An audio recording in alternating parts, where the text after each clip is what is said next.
What is good with y'all? It's your boy Chris, and we're back on Spurs Spotlight with another banger. Yeah, y'all gonna stop coming in my live talking about this Victor dude, bro. We hooping this year. Y'all gonna see.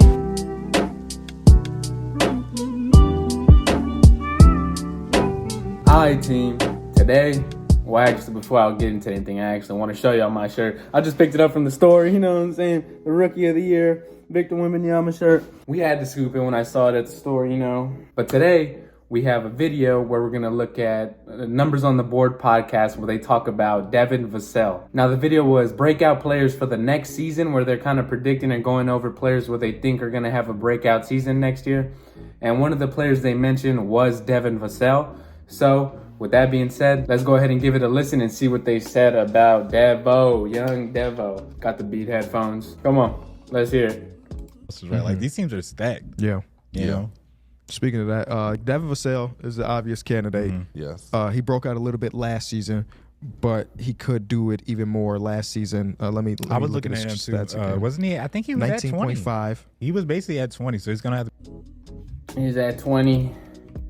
Let's go ahead and see. He was at 19.5 for the season, 3.8 rebounds, 4.1 assists. I think the assists are going to go up to at least 6 next season. Maybe he could get around 23 points per game. 24? 23 to 24 points per game. That's my prediction. And he's really efficient. So if we could keep that the same while he's going up in points per game, that would be really nice. It'd be like 25-ish. Yeah.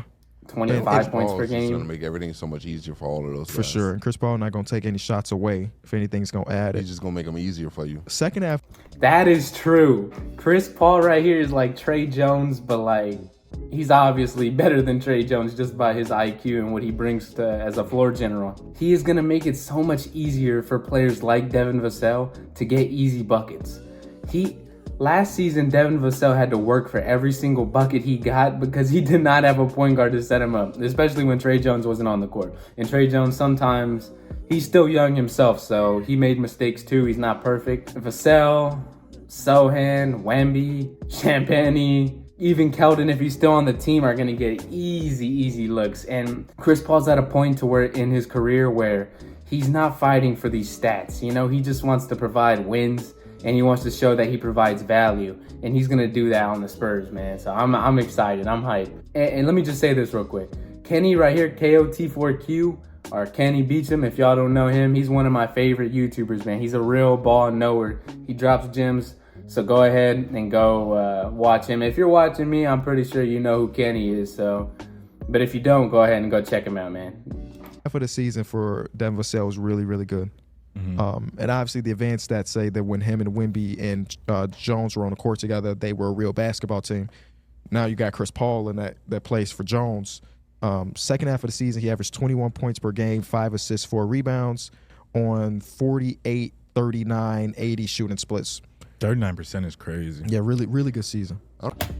39% from the three-point range. And he's not shooting no easy spot-up catch-and-shoot threes.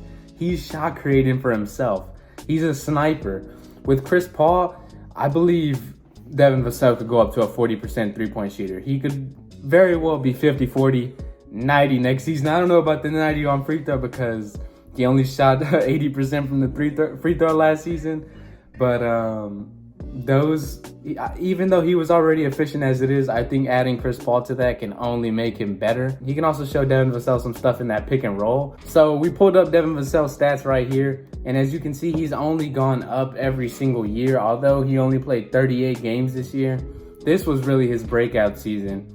And I know they said he broke out a little bit right here, but it was really with the playmaking, in my opinion. Although he didn't have the resources to actually convert these assists, you saw that the vision was somewhat there. And he's made a switch from just being a scorer to where he can actually create for others. And I think getting Wemby actually helped because he had a running mate to actually try to provide for and get Wemby those easy looks, especially with the team not being able to get him those easy looks. Devin Vassell took most of the responsibility in trying to get Wemby those open looks, him and Trey Jones.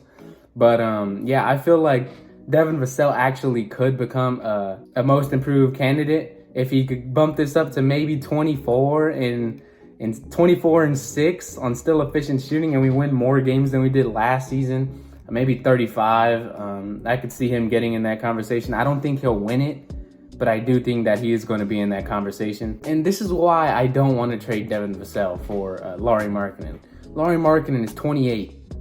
Devin Vassell is about to be 24. He's still 23 years old, and he's putting up these type of numbers. If the Utah Jazz were to get their hands on Devin Vassell, I think that would be a fleece by the Utah Jazz. I just can't see that happening, and the Spurs obviously aren't going to trade Devin Vassell for Lauri Markkanen. But let's go ahead and listen to the rest of this and see what they got to say. I don't know. He kind of has one of those shots that just looks like it's going in, even though it looks a little fluky. I don't even know how to explain it. I wouldn't call it a hitch necessarily, but he do got something added to his jumper. Yeah. That it ain't the Klay Thompson. But it jumper. looks appealing when it's going in. Though. It's like somehow his shot is still appealing when you're looking at it.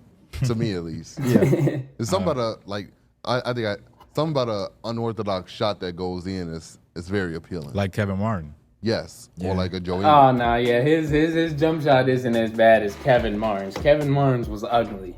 Devin Vassell's is smooth. It's just like it's a little, you know what I'm saying? It's a little weird. He kind of like flicks it a little bit. Like he brings it all the way up here and it just flicks. Like it's just a little weird. I'll give him that. But hey, you can't argue with the stats. 39% from 3. And he's not taking easy shots like I said before. But with that being said, man, leave it down below. Give me a prediction of what are Devin Vassell's stats going to look like next season. And do you think he could possibly make an All-Star game next to Wemby? Now, I don't think he'll get it next year. But the season after that, I think it's very possible he becomes an All-Star whenever the Spurs are actually winning. And whoever else they add, I think Castle also has some potential. I got to see what he looks like in the beginning of the season and in his first whole rookie season. But let me know what y'all are thinking, man. Leave it down below in the comments like I said. But other than that, it's being boy Chris here on Spurs Spotlight, and I'm out. Peace.